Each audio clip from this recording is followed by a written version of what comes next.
Hi everyone, today we're going to be talking about how to use Google Forms to track data for IEP goals.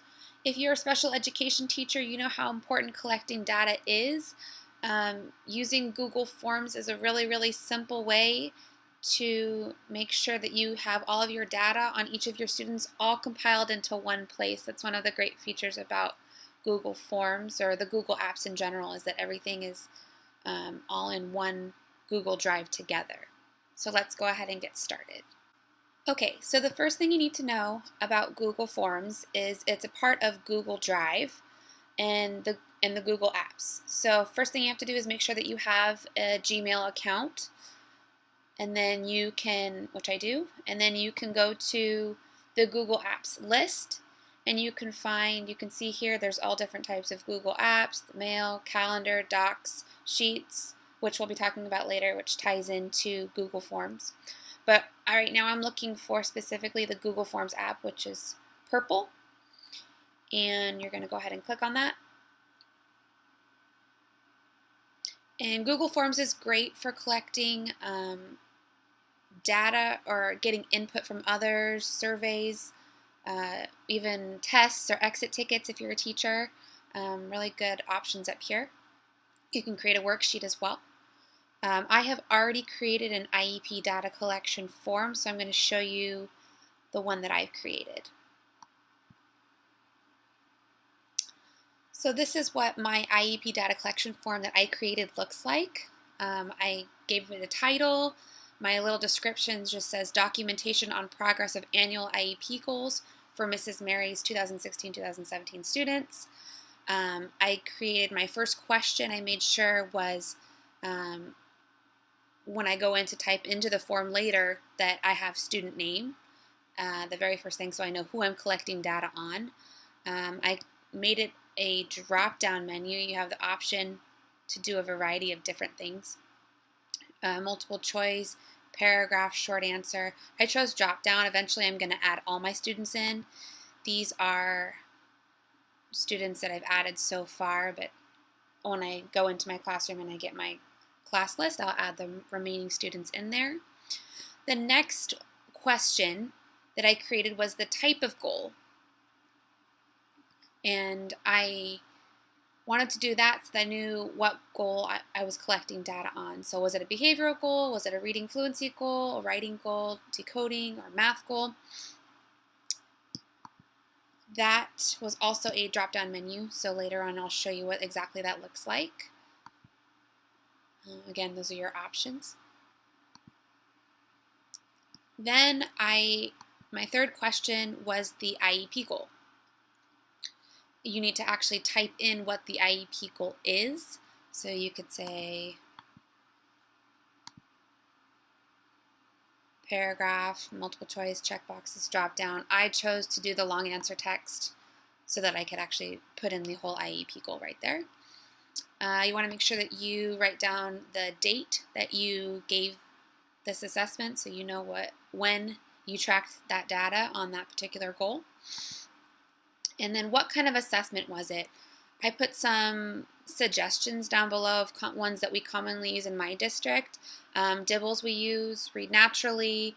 Was it a teacher-made assessment, district assessment, other? So I have the option if I want to type something in myself that's not a part of the already created options, then I can add one in. And you can check all boxes that apply. And then finally, what was the result of that assessment that you gave? What was the data that you collected? Okay, so now that I have my IEP data collection form created, the next step is to decide who I'm going to share it with. You have the option when you click the send button to either send this form to someone's email if you want, maybe even yours. You can share the link, or you can actually embed it, the HTML code. What I chose to do was I shared the link with myself, and I actually brought it into my toolbar. You can see right up here. So I have it at easy access at my fingertips. Whenever I need to input data on a particular student, I can just click and it will take me right to the Google form that I created. Now you can see all the questions that I had created before are all still here, but it's just the presentation looks a little bit different. But you can still see that I have to choose a student name. So for instance, Jack. The type of goal here again is my drop-down menu. Perhaps it's a social skills goal. You want to have your IEP goal that you're going to type in right here. My district uses SACE, so that's a really easy way to copy and paste the goal straight into this document. So I'm going to command paste. You can see by annual review 2017, when in an unstructured place, such as recess or lunch, Jack will use at least one self-regulation strategy, things like deep breaths, counting to 10, walking away, to keep hands or feet to himself and refrain from hurting physical contact in 14 out of 15 instances as measured by teacher eye observation record. That is a goal. The date that I tracked this data, I'm just going to put today's date in. The assessment, you can see I'm going to click Other and type in Teacher Observation Record. So that's how I know how I tracked it. And then how did he do? Right now he's doing this in 2 out of 15 situations. We'll say unstructured.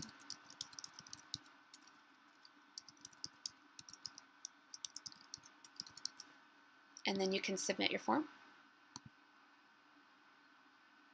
Okay, and it says that your response has been recorded. So then what you can do, well, if you want, you can go to submit another response. Let's say you have another student that you want to collect data on, or you wanted to submit data on. So again, you could go and choose that student and go through the same process as what I just did. Once you've collected the data that you were looking to collect, you're going to go back to your Google Drive and go back into your forms, and you can click on one of the form that you were working on, so your IEP data collection form, and this is where all of your data is going to be combined into one location. So you can see all of your questions are still listed here, and then now next to the responses box it says you have 2 responses, so we can click there and you can get either a summary report, which kind of breaks it down into a graph format for you. Okay. Or you can look at the individual progress on a student if you want to do that.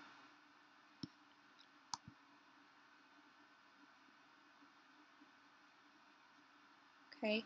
And then the really great feature about Forms is that it also ties directly into the Google Spreadsheets app, which is right here, and it will automatically generate a Google spreadsheet for you of the responses that you have collected.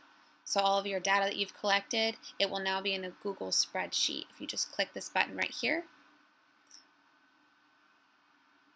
here is the information that you typed in to your Google Forms response form sheet, and then now you have your timestamp. So when you input that data, the student that you collected data on, their IEP goal, the date that you gave the assessment, what assessment it was that you gave, the score, so how they did, what is your data that you actually collected on them, and then the type of goal that they were working on. Was it a social skills goal, reading fluency, reading comprehension, math, and so on. The best part of Google Apps, any of the Google apps, whether it's Sheets, Forms, Docs, Slides, is that everything that you do, all the changes, they save in the drive automatically, so you don't have to go in and save. You can be working on the document if you've shared it with another collaborator, and someone else can also be working on the same document, and all of the changes are seen instantly. So that's a really, really awesome feature of the Google Apps that I did want to point out. Hopefully this overview in Google Forms is an encouragement to you to go ahead and get out and try a different way of collecting data on your students. Whether or not you're a special education teacher, you still need to collect data on your kiddos. So this is just a really easy and helpful resource to keep in mind when you're doing that.